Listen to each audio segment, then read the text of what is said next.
de San Cristóbal, yo soy abogado, tengo que decir que toda persona, hasta que es condenada, se presume inocente. Pero supongo que yo estoy en San Cristóbal y quiero votar por un diputado del PLD y tengo que votar por el senador también que está sometido por el caso de Odebrecht. En Cabarete estaba sometido y preso una persona que llevó el Partido Reformista a director de la Junta Distrital. Y para votar por un vocal había que votar por uno que estaba preso porque se robó 108 millones. Por Dios, eso no solo es coartar la libertad del individuo de elegir de manera directa. No. Eso es obligar al individuo a cometer un delito. Porque tú estás obligado a votar por un delincuente. Guillermo, la coacción no es solo cuando un militar te fuerza a votar. La coacción es la coacción administrativa que ha aplicado la Junta de manera regular, obligándote a votar en una boleta por alguien que tú no quieres. No solo está coaccionándote, sino también te está impidiendo el ejercicio del derecho libre de elegir a quien tú quieras. En consecuencia, esa es una tradición mala de la Junta Central Electoral, que ahora ha corregido la ley orgánica electoral 1519 y de manera expresa en el artículo 90 y en el 130 dispone que hay 4 niveles de elección.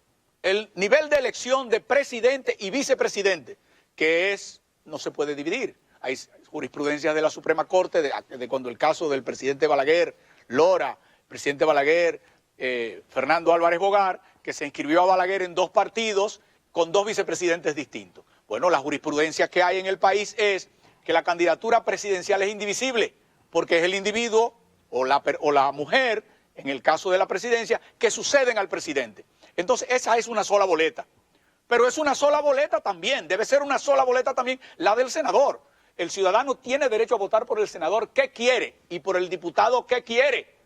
Si no, para tú votar por un diputado bueno, te obligan a votar por un senador malo, o por un senador delincuente, o por un senador que es tu enemigo, para ponértelo más en sentido personal. O un alcalde. O un alcalde. Eso es violación a un derecho que la Constitución te consagra. Si la Junta hace eso, comete el delito de prevaricar. Pero no es solo porque está en la ley 1519, no, es porque está en la Constitución y la Junta Central no tiene derecho a modificar los derechos fundamentales que están en la Constitución porque pueden ser modificados exclusivamente por la ley, dice la Constitución. Ahora, en esto también es culpable, bastante culpable, el Tribunal Constitucional, porque tiene como 5 recursos pendientes de conocer desde el mismo día que se promulgó la ley 157.13 de voto preferente y no lo ha fallado. No es bueno el tribunal que falla cuando no hace falta el fallo, sino el tribunal que falla para resolver un problema. El Tribunal Constitucional existe solamente para garantizar la supremacía de la Constitución, en particular los derechos fundamentales, y no lo está haciendo, porque si hubiera fallado, las acciones directas de inconstitucionalidad que hay planteada hace 5 y 6 años, hoy no estaría el país con este problema. Entonces el Tribunal Constitucional, si quiere seguir ganando el respeto o mantenerlo de la ciudadanía, tiene que decidir de manera oportuna. Es más, de manera oportuna, aunque como a veces decida con un horror. Doctor Ángel Lockhart, si hacemos una revisión del comportamiento político de los que nos gobiernan mal ayer y hoy, le están saliendo las cosas malas al PLDismo gobernante. Con su intolerancia, con demostraciones de autoritarismo en tiempo de democracia y de libertad, con amenazas a instituciones y al pueblo dominicano. ¿Es así? Así es, Guillermo. Todas las tiranías terminan. Todas las tiranías terminan, hasta las que no parecen ser tiranías. Bueno, es fácil tú ubicar a la tiranía de Trujillo y nadie discute que lo era. Pero hubo un momento en que estaba terminando y todo el mundo se le fue en contra. Pero también ha habido tiranías políticas, la del PRI en México, Pero cuando ya estaba al final la tiranía política del PRI en México, que llegó a hacer que a México los cientistas políticos no la consideraran una democracia. 70 años en el poder. Pero cuando empezó a despuntar la caída de ese periodo, de esa tiranía de un partido, que es lo que tenemos aquí en el país, la sociedad y sus instituciones se le fueron revelando. De hecho, la última tuvieron que ganarla a la mala, al hoy presidente de México, López Obrador. Tuvieron deserciones con Cárdenas. El PLD se apresta a todo eso, a repetir esos episodios de la historia latinoamericana. Y la que sintetiza casi siempre la expresión de la gente, el cansancio de la gente, cuando la gente dice basta ya, ya no más, es ciertamente la Iglesia Católica. Entonces hay esperanza en que la mayoría del pueblo dominicano, con su voto fuerte, con su voto auténtico como soberano, va a votar por el fortalecimiento democrático y no por el continuismo que nos podría llevar a la dictadura. ¿Qué piensa usted? Guillermo, los partidos que tienen la naturaleza antidemocrática del Partido de la Liberación Dominicana, que nació como un partido fuera del sistema, incluso de carácter leninista, que se ha integrado al sistema, se ha valido de las gracias de la democracia, pero sigue siendo antidemocrático. Fíjate que los miembros fundadores del comité político, todos están ahí. Solo por muerte se sustituye ahí a alguien. Ahí no hay elección. Ahí para ser presidente ellos deciden quiénes pueden serlo. Esa es la dinámica de ese tipo de organizaciones. Ahora, ¿qué es lo que hacen en una dictadura después los partidos? Destruyen al resto del sistema. Trujillo disolvió todos los partidos, el Partido Dominicano era el único. ¿O no? Eso fue lo que sucedió en Venezuela con Chávez, disolvió a todos los partidos, acabó con COPEI, acabó con ADEC, acabó con el MAS, con todos. ¿Y qué fue lo que sucedió aquí? La gente no se ha dado cuenta que era un patrimonio de la nación el Partido Reformista y lo destruyeron. Pero la gente no se ha dado cuenta que el partido más viejo de la República, el PRD, era un patrimonio de la República. Es que el PRD tampoco era de los PRDistas, era de la República, porque son entidades de carácter público en la que se juega el equilibrio de la democracia. Pero también lo destruyeron. Entonces se erigen en el único partido con estructura, solidez y dinero suficiente para imponer su voluntad. Eso se llama dictadura. En el análisis de cualquier cientista político, eso se llama dictadura. Ahora, esas también un día terminan. Y en este caso, como ha ocurrido en casi todos los casos en América Latina, un partido nuevo es el que los derrota. Con estructura, sin estructura, con dinero y sin dinero. Últimamente, hasta candidatos sin partido están llegando a la presidencia. Porque cuando la gente cansada mira para acá y no le gusta el horror que ve, se va para allá sin preguntar quién es. ¿Qué está ocurriendo con el Partido Revolucionario Moderno y con su líder Luis Abinader? Pero debe ocurrir... El candidato del cambio que no es corrupto ni tampoco ladrón. Pero eso debe ocurrir todavía de manera más acelerada en los próximos meses, Guillermo. Porque cuando haya candidatos, la gente hoy no tiene candidatos. Y el que no tiene partido está mirando en el horizonte y no le gusta el gobierno porque está cansada, pero todavía no le han dicho cuál es el otro, porque no hay otro hasta que haya candidato.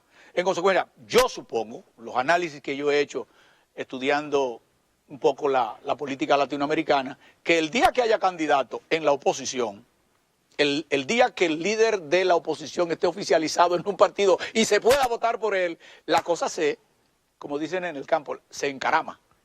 Doctor Ángel Lockhart, antes de finalizar, una pregunta obligada. Para un hombre que como usted ha escrito obras como La leyenda de los hombres rana, hablando de la revolución del 24 de abril de 1965, el pasado miércoles se cumplieron 54 años de esa epopeya histórica de abril del 65. ¿Qué significado tuvo para usted? Yo creo que se parece a lo que estamos hablando, porque la revolución marcó el final de un breve periodo de desorden, que se caracterizó no solo por la ilegitimidad de quienes tenían el poder, sino por la corrupción. Y hoy nosotros podemos analizar de hecho en el libro, que es una cronología de la actuación del Comando de los Hombres Rana, y otros han hecho análisis muy interesantes en la prensa. De hecho, este libro, el Listín Diario lo subió gratis para que todo el mundo pueda en cualquier parte del país bajarlo y tenerlo y familiarizarse con esta etapa histórica y con estos hombres que se han convertido ya en leyenda. ¿Pero qué fue lo que pasó, Guillermo? Esto es verdad, hay muchas verdades en el ámbito del inicio de la revolución. Pero la verdad es que el inicio de la revolución lo marca la corrupción. Y cómo se pagaba en la corrupción la estabilidad. Cómo se repartían las mesas entre los militares. Y cómo reaccionaron algunos cuando no le dieron las su mesas mesa. No, las cantinas militares. Las cantinas, la mesa, le llaman de manera diferente en las distintas ramas. Pero al final es la mesa, la cantina. La cantina es la cuota de dinero que se asigna a un oficial a los fines de que ese oficial administre eso por cuenta de todo. Pero también están en el interior. Bueno, no vamos a entrar ahora en la explicación de eso, pero todo el mundo lo entiende.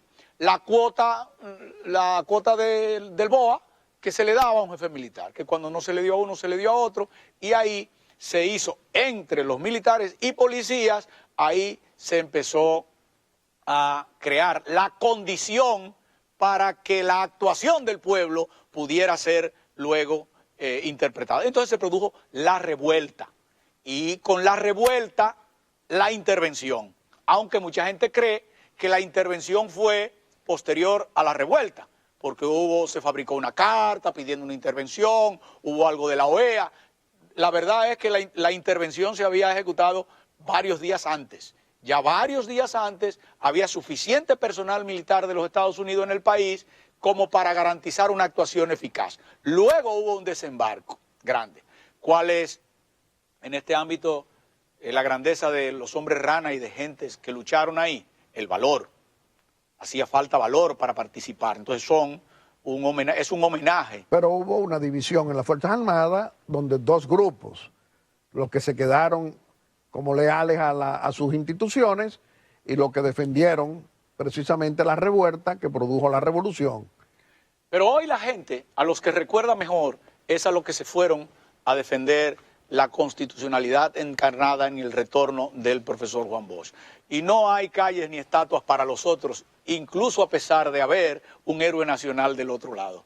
La historia tiene sus bemoles, Guillermo, y la República, los dominicanos más jóvenes, esta semana han tenido la oportunidad de leer sobre esta revuelta, una guerra que ojalá hubiéramos podido evitar, o debemos, Guillermo, soñar que el ejemplo de esa guerra nos sirva para evitar cualquier otra en el futuro. Doctor Ángel Lockhart, agradecido siempre.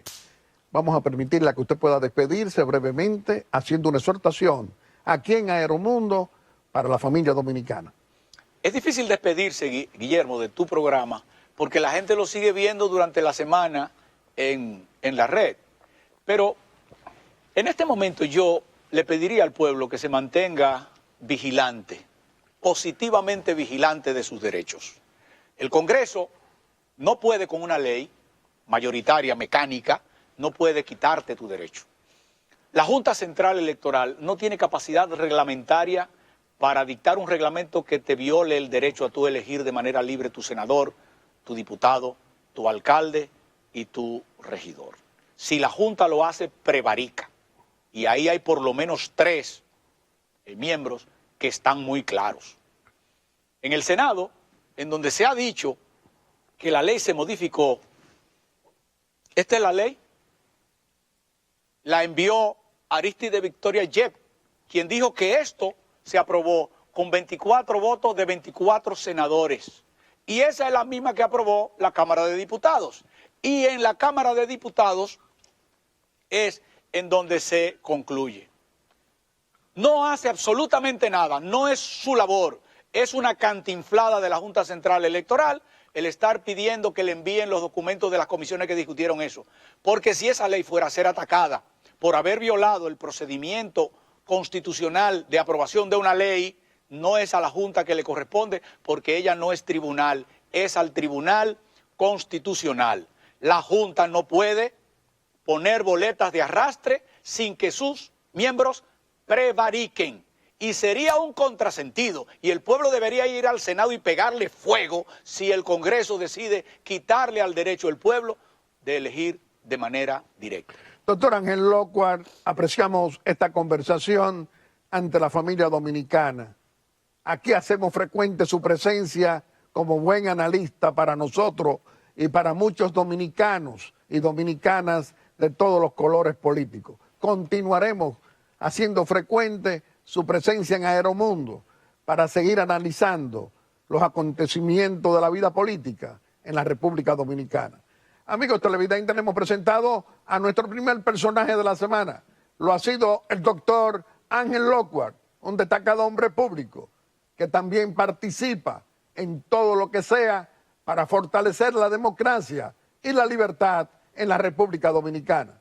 Y dentro de un momento le vamos a presentar a nuestro segundo personaje de la semana, que lo será el licenciado Orlando Jorge Mera, un destacado líder del Partido Revolucionario Moderno y delegado político ante la Junta Central Electoral.